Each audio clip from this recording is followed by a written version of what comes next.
오늘이 2025년 마지막 송년주일입니다.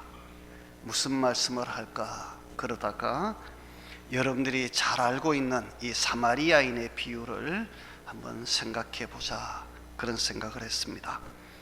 이 사마리아인의 비유라고 하는 이 비유는 여러분들이 익히 잘 알고 있고 심지어 불신자들도 알고 있는 그런 비유 가운데 하나이지만, 이 비유는 우리 성경에서는 딱 한 곳, 이 누가복음에만 기록되어져 있는 말씀입니다. 다른 데는, 이게 다른 공간복음에는 기록이 없고 누가복음에만 딱 기록이 되어져 있는데요. 이 비유의 시작은 어떤 율법 교사 한 사람이 예수님에게 와가지고 질문을 던지는 것으로부터 시작을 합니다. 그런데 이 율법 교사가 던진 질문과 예수님이 말씀하시는 그 해답의 그 답의 그 중심 단어는 이웃이라고 하는 단어입니다. 이웃. 우리가 성경을 읽을 때 어떤 그 본문을 선택해서 읽을 때 중심 단어에 집중해야 된다, 그런 말을 많이 하는데요. 이웃이라고 하는 이 단어를 가지고 이야기를 합니다. 이웃이 뭘까요? 여러분, 이웃이 뭐예요? 이웃. 아니, 목사님이 이웃이 이웃이지 이웃이 뭐예요? 그런데 이웃은 근접한 사람 혹은 인접한 지역에 있는 사람들, 그런 뜻을 가지고 있습니다. 사전을 보면 그렇게 나오죠. 다른 말로 쉽게 더 이야기하면 가까이 있는 사람이 뭐다? 이웃이다. 가까이 있는 사람이 이웃이다. 그래서 우리 말에는 그런 말이 있습니다. 이웃사촌이라고. 비록 혈육을 나누지는 않았지만 이웃에 있는 사람이 사촌 같다, 친척보다도 오히려 더 가깝다, 그런 얘기합니다. 사실 어떤 의미에서 보면 내가 낳은 자식보다가도 오히려 이웃에 있는 사람이 나에게 더 가까울 수 있습니다. 왜냐하면 이웃에 있는 사람은 늘 볼 때마다 문안을 하잖아요. 아이고, 잘 주무셨어요? 오늘 식사를 하셨어요? 건강하세요? 이렇게 얘기를 하는데, 자식들은요, 키워놓으면 저 멀리 가버리면 몇 년 만에 한 번씩 얼굴 보기도 힘들 때가 있어요. 몇 년 만에 얼굴 한 번 보기도 힘든데, 그래서 우리가 이웃사촌이라고 하는 이런 말을 합니다.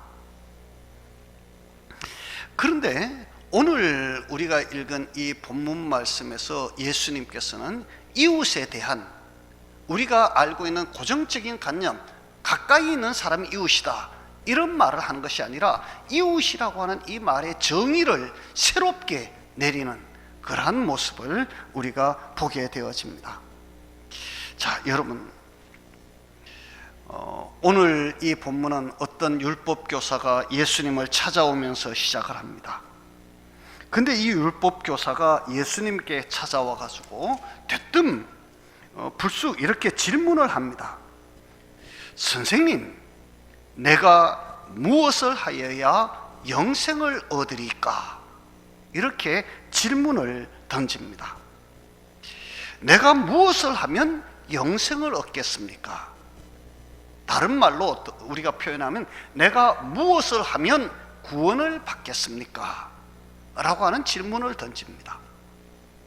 여러분, 우리가 왜 예수를 믿느냐라고 하는 이 믿음에 대한 궁극적인 질문을 던질 때가 있습니다. 여러분, 왜 예수 믿습니까? 예수 믿는 목적이 뭐예요? 할 일이 없어서? 시간이 남아 돌아서? 아니잖아요. 여러분, 왜 예수 믿어요? 예수 믿는 이 궁극적인 목적에 대해서 베드로전서에서는 이렇게 이야기를 합니다. 베드로전서 1장 9절입니다. 믿음의 결국 곧 영혼의 구원을 받음이라 그랬어요. 믿음의 결국, 믿음의 종착점은 뭐다? 구원이다. 이걸 이야기하는 거거든요. 우리는 사실 구원을 위해서 믿음 생활을 하는 거예요. 그런데 바로 이 율법 교사가 내가 무엇을 하면 구원을 받겠습니까? 내가 무엇을 하면 영생하겠습니까? 라고 질문을 던집니다. 그런데 가만히 생각해 보면 이 질문 자체가 틀린 질문입니다. 왜 틀렸을까요? 믿음은 우리가 무엇을 해야, 구원은 우리가 무엇을 해야 얻는 것이 아니고, 구원은 뭘로 주어지는 거예요? 하나님의 은혜로 주어지는 거예요. 하나님의 은혜의 선물로 주어진 믿음을 통하여 우리가 구원을 얻는 것이지, 우리가 무엇을 해서 구원을 얻는 것이 아니거든요. 그런데 이제 율법 교사는 예수님께 질문을 그렇게 던져요. 내가 무엇을 하면 영생을 얻을 수 있겠습니까? 내가 무엇을 하면 구원을 얻을 수 있겠습니까? 자, 율법 교사가 왜 이런 질문을 예수님께 던졌을까요? 결국은 이 질문은 무슨 질문이에요? 함정 질문이에요. 함정을 파놓고 예수님을 거기다가 빠뜨리려고 하는 질문이죠. 그래, 이렇게 하면 구원받을 수 있어. 그러면 봐라, 예수님도 행위를 강조하지 않았냐, 이렇게 해야 된다라고 하는 행위를 이야기하지 않았느냐라고 이야기할 거예요. 그래서 오늘 성경 10장 25절에서는 이렇게 해요. 어떤 율법 교사가 일어나 예수를 시험하여 이르되 라고 얘기했어요. 예수님을 시험하는 거예요. 이게 자기가 정말 궁금해서 묻는 것도 아니고 자기도 이미 알아. 왜요? 예수님이 무엇을 말하고 무엇을 가르친지 다 알아. 알면서 예수님을 함정에 빠뜨리기 위해서, 시험에 빠뜨리기 위해서 예수님께 지금 시비를 걸고 있는 거예요. 예수님이 믿음으로 말미암아 구원 얻는다고 계속 가르쳤어요. 그런데 이 사람은 무엇을 하면 구원을 받을 수 있겠느냐라고 시비를 거는 것이죠. 그랬더니 예수님이 뭐라고 대답을 하시느냐 하면, 그러면 이게 율법 교사인 줄 예수님은 이미 아시잖아요. 율법에 무엇이라 기록되었으며 너는 어떻게 읽느냐? 오히려 답을 하는 것이 아니라 되려 반문을 하게 되어집니다. 그랬더니 이 사람이 자기가 이제 똑똑하다고 자랑을 합니다. 뭐라고요? 내 마음을 다하고 목숨을 다하며 힘을 다하며 뜻을 다하여 주 너의 하나님을 사랑하고 또한 내 이웃을 내 자신같이 사랑하라 하였나이다. 율법에 있는 말씀을 잘 요약을 해서 대답을 정확하게 잘했어요. 그랬더니 예수님께서 그래, 너 말이 옳다. 그렇게만 하면 돼. 가서 그렇게 하거라. 이 율법 교사가 예수님을 함정에 빠뜨리려고 그러다가 사실 올무에 걸려든 게 지금 누구예요? 자기가 오히려 지금 올무에 걸려. 예수님을 함정에 빠뜨리려고 그러다가 자기가 지금 함정에 빠진 거예요. 그러니까 이 사람이 있다가 그냥 가기는 머쓱하잖아요. 그래서 예수님께 한 가지 더 질문을 듭니다. 그러면 도대체 이웃이 누굽니까? 내 이웃을 내 몸같이 사랑하라 하고 하신 그 말씀에 있다고 그러니까, 그러면 내 이웃이 누구입니까? 라고 묻습니다. 자, 여러분, 우리의 이웃은 누구입니까? 내 이웃은 누구입니까? 여기에 대해서 예수님이 이렇게 대답을 합니다. 어떤 사람이 예루살렘에서 여리고로 내려가다가 강도를 만났다. 그러면서 여러분들이 잘 아는 이 사마리아인의 비유 이야기를 합니다. 여러분, 예루살렘에서 여리고까지는 약 한 24km 정도 되는 거리입니다. 24km 그러면 한 우리식으로 따지면 몇 리예요? 한 60리, 한 60리 정도 되는데요. 요즘 사람 같으면 60리 걸어가라고 그러면 그걸 어떻게 걸어가요? 그러겠지만 옛날 사람들은 60리 정도는요, 다 뭐 했을까요? 다 걸어 다녔어요. 저희들이 어렸을 때는요, 저희 시골 마을에 있는 친구들은 저희 마을에서 학교까지가, 중학교, 고등학교가 한 30리 정도 됐거든요. 산길이에요. 근데 그걸 매일처럼 걸어 다니는, 통학하는 친구들이 있었어요. 자전거도 없이 걸어가는 거예요. 가방 들고 교복 입고 아침에 새벽같이 일어나가지고 걸어서 학교까지 가. 수업 마치고 다시 또 학교에서 집까지 또 걸어가. 여러분 왔다 갔다 하루에 60리를 다니는 거예요. 그러면 집에 와서 공부가 되겠어요? 그런데 저는 그래도 중학교 다닐 때 우리 부모님들이 학교 옆에다가 방을 하나 얻어주가지고 저 혼자 중학교 1학년짜리가 밥 해 먹어가면서 제가 학교를 다녔어요. 그런데 옛날에는요 30리, 50리, 60리요 걸어 다녔어요.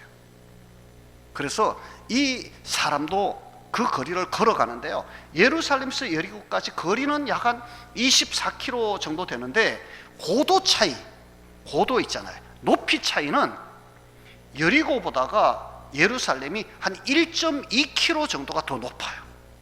1200m, 1.2km. 여러분 24km에 고도가 한 1.2km 정도 되면 예루살렘에서 여리고로 가는 길은 어떤 길이라고 생각되어집니까? 그야말로 내리막길입니다. 계속 내리막길을 가는 거예요.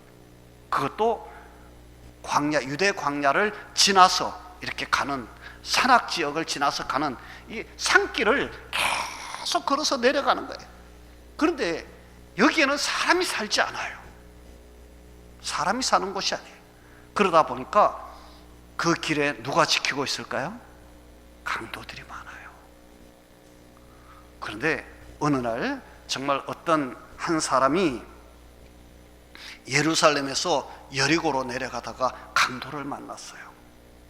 예루살렘에서 여리고로 갔다라고 하는 것으로 보아서 아마도 이 사람은 예루살렘에서 출발을 했으니까 이 사람은 아마도 유대인이었을 가능성이 훨씬 크죠. 가다가 강도를 만나가지고 얼마나 많이 맞았는지 우리 성경에 보면 강도들이 그 옷을 벗기고 때려서 거의 죽은 것을 버리고 갔더라. 거의 죽었어요. 거의 죽을 만큼 두들겨 패고 옷을 벗겨서 옷까지 다 가져가 버린 거예요. 여러분 옛날 사람들은요, 요즘은 남의 옷을 이렇게 탐내지 않는 그런 시대가 되죠. 예전에는 옷이 정말 귀한 시대였어요.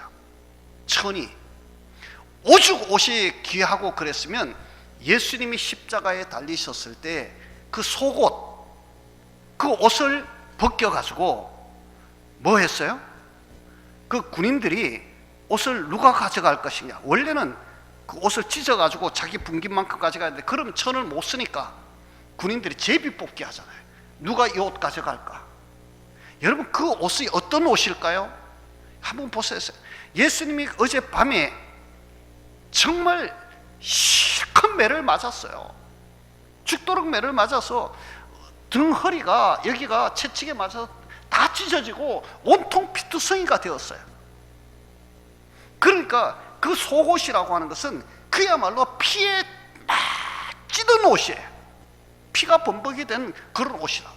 근데 그것도 서로 가지려고 뭐예요? 제비를 뽑아요. 얼마나 옷이 귀하면, 얼마나 천이 귀하면 그랬겠느냐라고 하는 거 상상할 수 있잖아요. 그러다 보니까 이 강도들이 이 사람을 좁혀가지고 막 거의 막 죽도록 두들겨 패고 난 다음에 그가 가진 거 다 뺐고, 가진 것만 다 뺏은 게 아니고 옷까지 홀랑 벗겨가지고 가져가 버린 거예요. 이 사람은요, 강도를 만나가지고 그야말로 반 죽어서 옷까지 다 벗긴 채로, 요즘은 런닝 속옷 이게 팬티라도 입지, 옛날에 그런 거 있었을까요? 없었어요.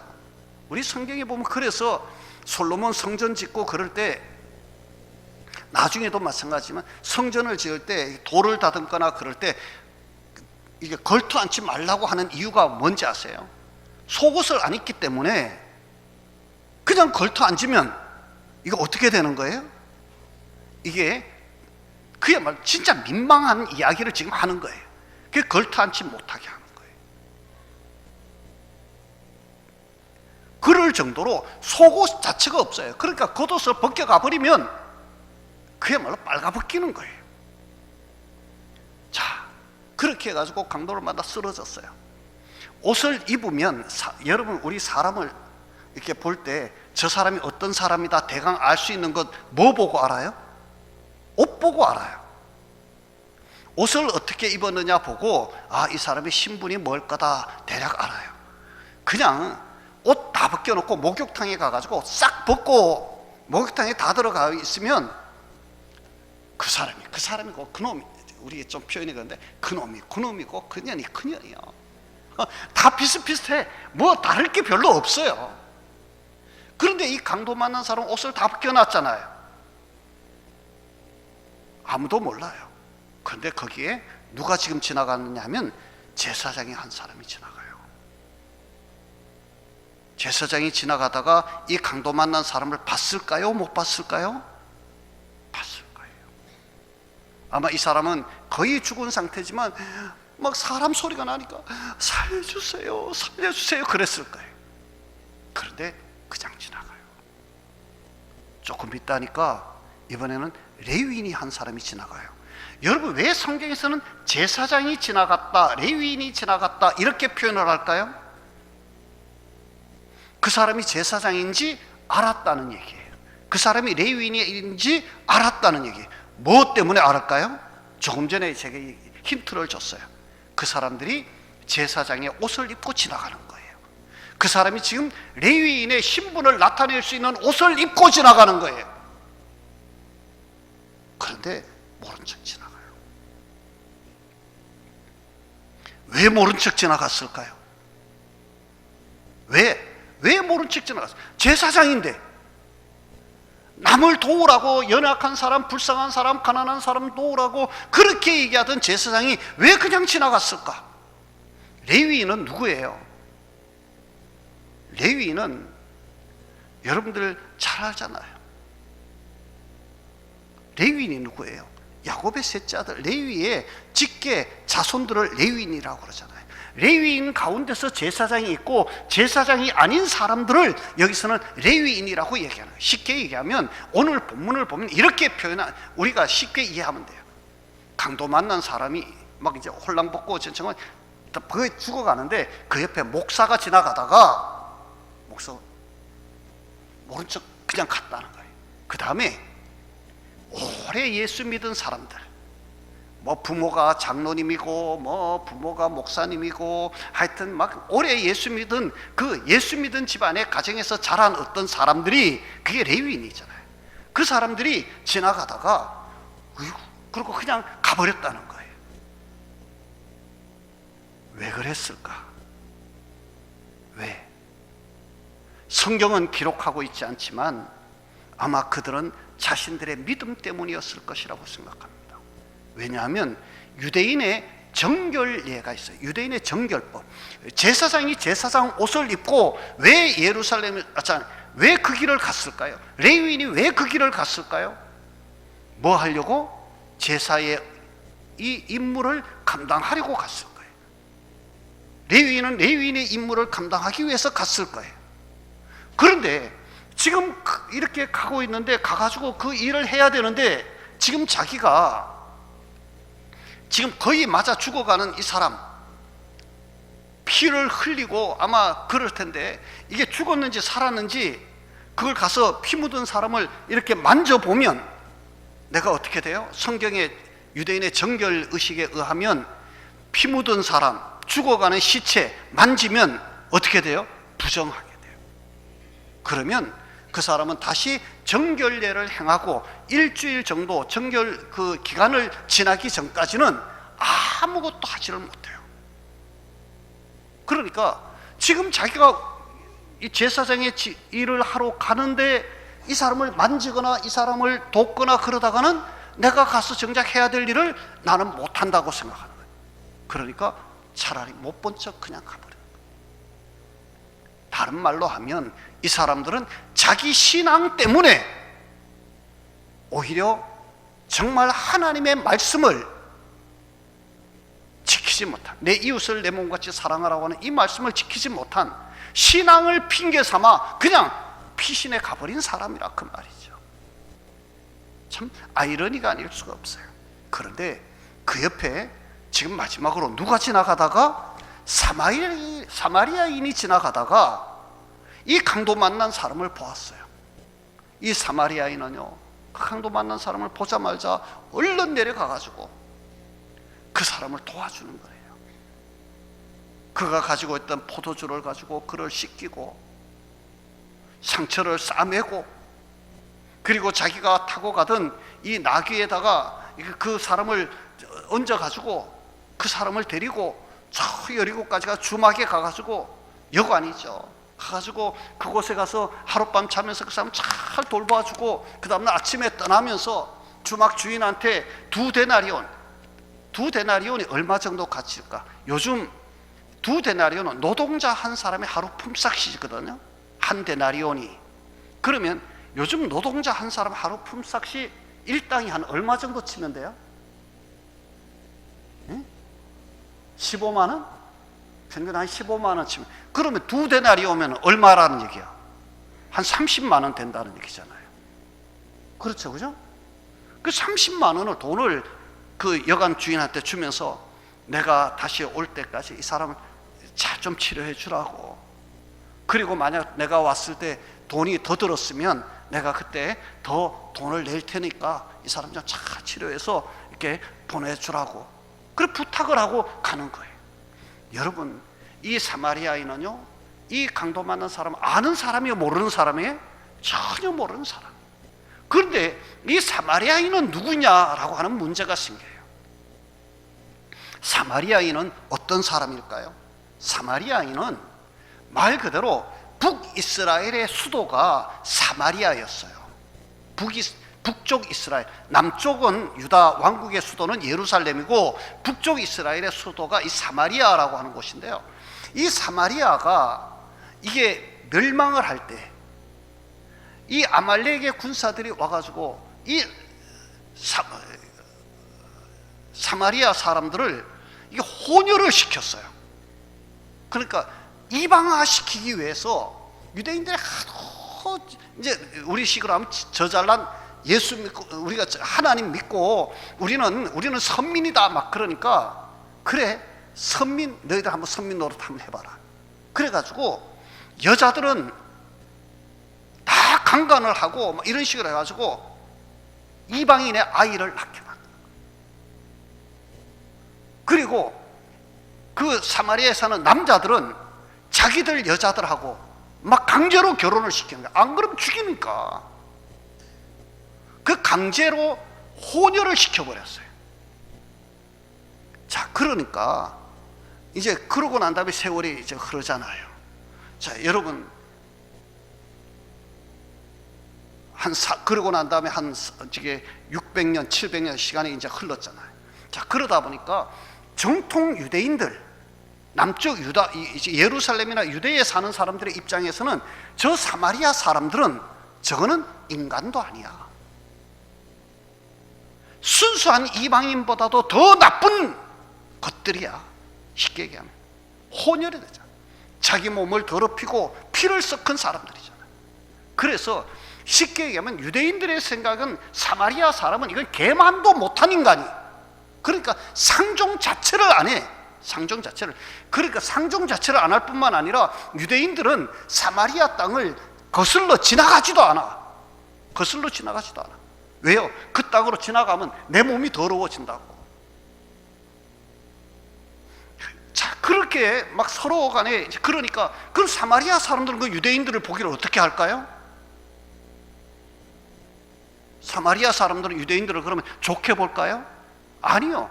그 감정이, 적대감이 막 불이 부르는 거예요. 그러다 보니까 어떤 일이 생기느냐 하면, 예루살렘 성전이 무너지고 나중에 이 성전을 재건하려고 할 때 포로에서 바벨론 포로에서 돌아와가지고 이제 성전 재건을 하잖아요.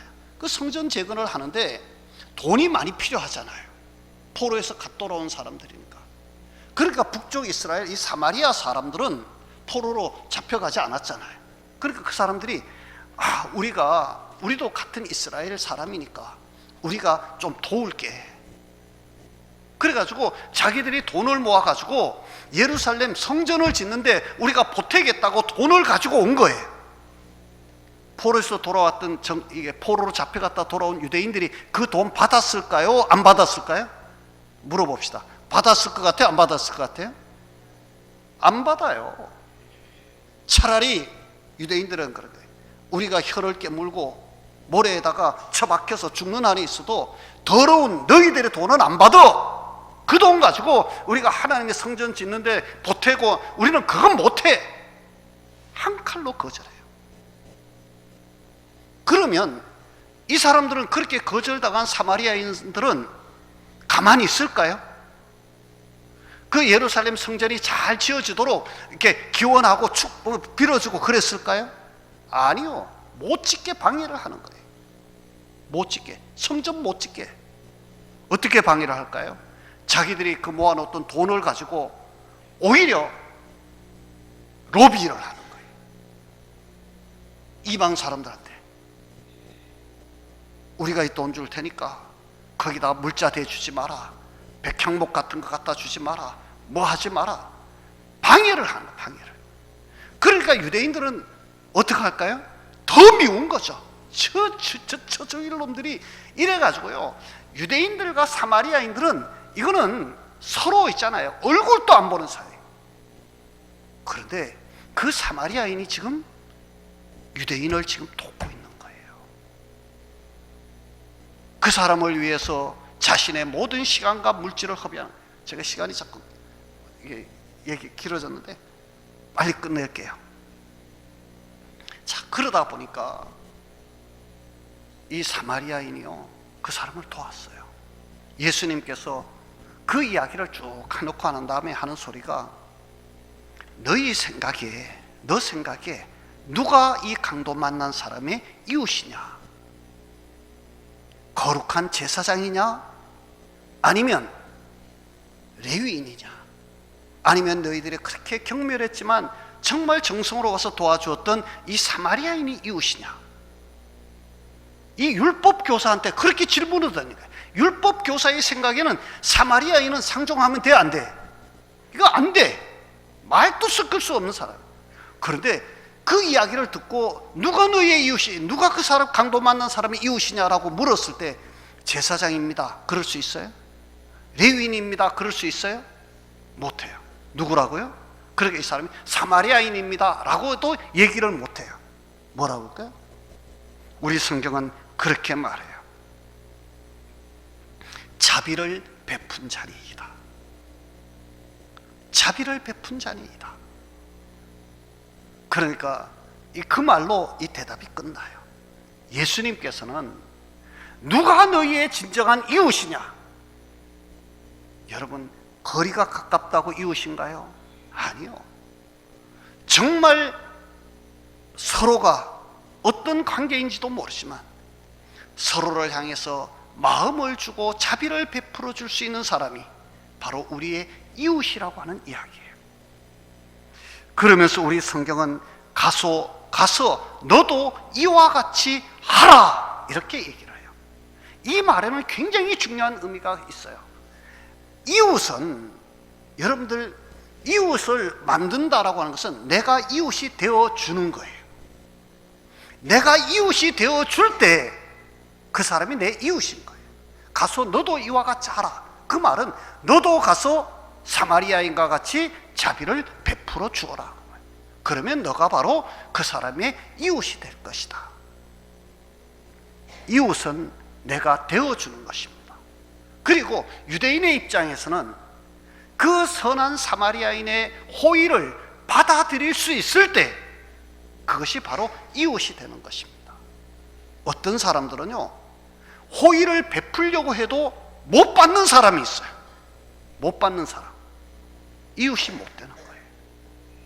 어떤 사람은 내가 호의를 받고 싶은데 호의를 베풀지 않아서 이웃이 못 되는 경우도 많아요.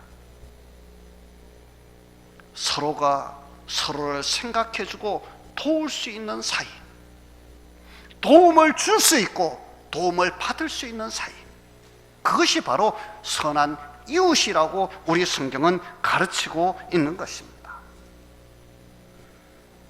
성도 여러분, 이제 정말 금년 한 해가 저물어 갑니다. 저와 여러분들은 우리가 누구에게 가까이 다가가야 된다고 생각하십니까?